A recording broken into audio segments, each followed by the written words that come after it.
2 4 6 8 10 12 આ બધી ચોરસ સ્વરૂપમાં કઈ આવશે તો કે 4 9 16 એ બધી સંખ્યાઓ આવશે। આગળ કઈ સંખ્યાઓ પ્રથમ 7 ત્રિકોણાકાર સંખ્યાઓ લખો। ત્રિકોણાકાર સંખ્યાઓ પ્રથમ 7 લખવાની છે આપણે તો કે 7 ત્રિકોણાકાર સંખ્યા કઈ આવશે તો આપણે અહીંયા આગળ ઉમેરો કરતા જઈએ 7 સુધી સંખ્યાઓનો। તો પહેલી સંખ્યા આવશે 3। હવે એની અંદર આપણે 3 બીજા ઉમેરીએ બરાબર 6 તો 6 છે ત્રિકોણાકારે ગોઠવી શકાય। એના પછી કઈ આવશે તો +4 બરાબર 10 તો પહેલી આવી 3 બીજી આવી 6 ત્રીજી આવી 10 +5 બરાબર 15 ત્રીજી આવી 15 વત્તા કેટલા કરીશું 6 બરાબર 21 તો આ 1 2 3 4 5 આપણે કેટલી લખવાની છે 7 લખવાની છે તો 21 + 7 બરાબર 28 તો 28 એટલે 6 થઈ। હવે 28 + 8 બરાબર 36 તો એ થઈ કેટલીમી સંખ્યા આ 7મી સંખ્યા થઈ। તો આટલી સંખ્યાઓ છે એનો જવાબની અંદર આપણે લખી શકીએ 3 6 10 તો અહીંયા આપણે 3 સંખ્યા લખવાની 3 જો 2 લખેલી છે 3 6 10 એના પછી કઈ આવશે 15 21 28 અને 36 આ બધી સંખ્યાઓનો ત્રિકોણાકારે ગોઠવી શકાય।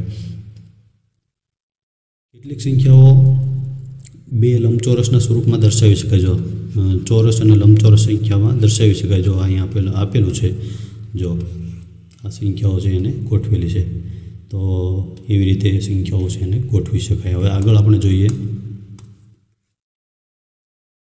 અહીંયા અલગ અલગ સંખ્યાના સરવાળા કરવા માટે જો સરળ રીત આપેલી છે જો 117 + 9 કરવાના છે તો 117ની અંદર 10 ઉમેરી દેવાના છે। 117માં જો 10નો સરવાળો કરવો એકદમ સરળ પડે આપણા માટે તો 117 + 9 છે તો 117 + 10 કર્યા અને એમાંથી 1 ઓછો કરી નાખ્યો એટલે 127માંથી 1 ઓછો કર્યો એટલે 126 મળ્યા।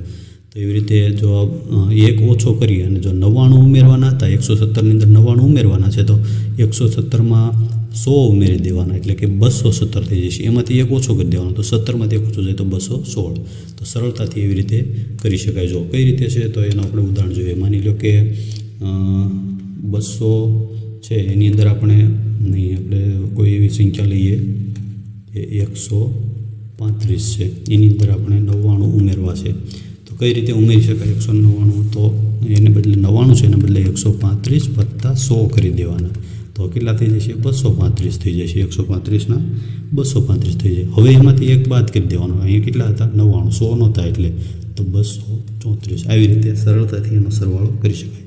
એવી રીતે બાદબાકી પણ સરળતાથી કરી શકાય કે -99 હોય સરવાળાને બદલે 99 ઓછા કરવાના હોય તો શું થાય તો કે 99 બાદ કરી દેવાના તો ખાલી 35 વધે એની અંદર 100 બાદ કરી દેવાના છે અને 1 ઉમેરી દેવાનો એટલે કેટલા થશે 36 વધશે।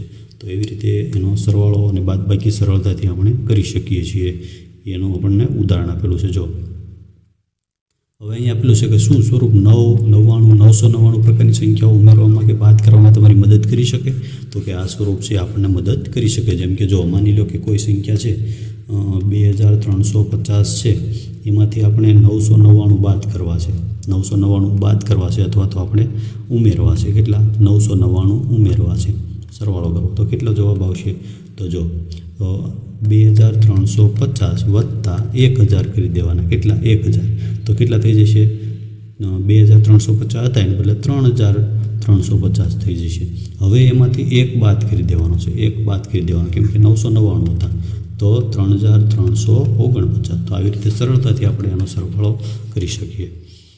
હવે અહીંયા બીજું સ્વરૂપ આપેલું છે જો સંખ્યાઓ છે એનું બીજું સ્વરૂપ આપવામાં આવેલું છે। સ્વરૂપ એટલે જો 84 × 9 છે તો 84 × 10 - 1 તો આવી રીતે પણ એની ગણતરી આપણે ટૂંકી રીતે કરી શકીએ।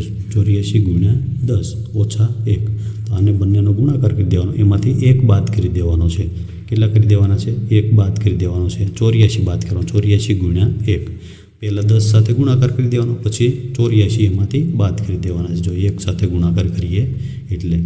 એવી જ રીતે અહીંયા બીજું આપેલું છે 5 સાથે 25 સાથે અને 125 સાથે ગુણાકારની વિશિષ્ટ પ્રકારની રીત આપેલી છે તો એની અંદર શું છે જો 96 × 5 તો 96 ગુણ્યા 5 હતા, એને બદલે 96નો 0વાળો કોઈ પણ સંખ્યા હોય તો ગુણાકાર આપણે સરળતાથી કરી શકીએ. તો 10/2 કરી નાખીએ. 10/2 એટલે કેટલા થાય? એ 5 જ થાય. 10/2 તો 996/2 કરી દીધા. હવે 996 છે તો 96ના 2 ભાગ કરીએ તો 48, 480. સરળતાથી આપણે એનો ગુણાકાર અને ભાગાકાર કરી શકીએ છીએ. તો એ જ અહીંયા એ રીતની બીજા અલગ અલગ પ્રકારના ઉદાહરણ આપેલા. જો અહીંયા 5 હતા તો 10 કરી દીધા છે. 10/2 15 હતા તો 30/2 કરી દીધા. 25 હતા તો 50/2. એવી જ રીતે અહીંયા 35 હતા તો 70/2. તો એવી રીતે સરળતાથી આપણે એનો ગુણાકાર કરી શકીએ છીએ. હવે આગળ અહીંયા સ્વાધ્યાય 2.3 છે. સ્વાધ્યાય 2.3 એ આપણે આગળ સમજ્યા. પહેલું છે નીચેનામાંથી કોનો જવાબ શૂન્ય નથી. જો અહીંયા 4 સંખ્યાઓ આપેલી છે તેમાંથી જવાબ 0+1 કરીએ તો કેટલો જવાબ મળશે આપણને? 0+1. 0+1 કરીએ તો જવાબ મળશે આપણને 1. તો એનો જવાબ શૂન્ય નથી. 0 × 0 બરાબર કેટલા મળશે? 0. 0/2 તો જો 0નો તો ભાગાકાર જ ન થઈ શકે એટલે એનો જવાબ છે શૂન્ય મળશે નહીં. 10 - 10 એટલે કેટલા થાય? 10 માં 10 જાય તો 0/2. તો એનો પણ કોઈ ભાગાકાર, શૂન્યનો ભાગાકાર છે વ્યાખ્યાયિત નથી. આપણે સમજ્યા છીએ. તો કોનો જવાબ શૂન્ય નથી? તો આ 0 છે, આનો 1નો જ જવાબ શૂન્ય આવે છે. બાકીના આ 1 પણનો જવાબ શૂન્ય નથી. 3માંથી 1 પણનો શૂન્ય જવાબ નથી. બીજું છે જો બે પૂર્ણ સંખ્યાઓનો ગુણાકાર શૂન્ય છે તો શું આપણે કહી શકીએ કે આ સંખ્યાઓમાંથી એક કે બંને સંખ્યાઓ શૂન્ય હોવી જોઈએ? ઉદાહરણ આપીને જણાવો. તો આપણે કહી શકીએ. જો અહીંયા આપણે સમજીએ કે એનો જવાબ માની લો કે જો શું છે જવાબ? ગુણાકાર શૂન્ય છે. શું છે? ગુણાકાર શૂન્ય. તો શૂન્ય ક્યારે ગુણાકાર આવે? કોઈ પણ સંખ્યાનો શૂન્ય સાથે ગુણાકાર કરીએ ને તો જ જવાબ શૂન્ય આવે. 1 × 0 બરાબર 0. 2 × 2 હોય તો 4 આવે. 3 × 1 હોય તો 3 આવે. કોઈ પણ સંખ્યાનો 1 સાથે ગુણાકાર કરીએ ને તો એની સંખ્યા આવે. પણ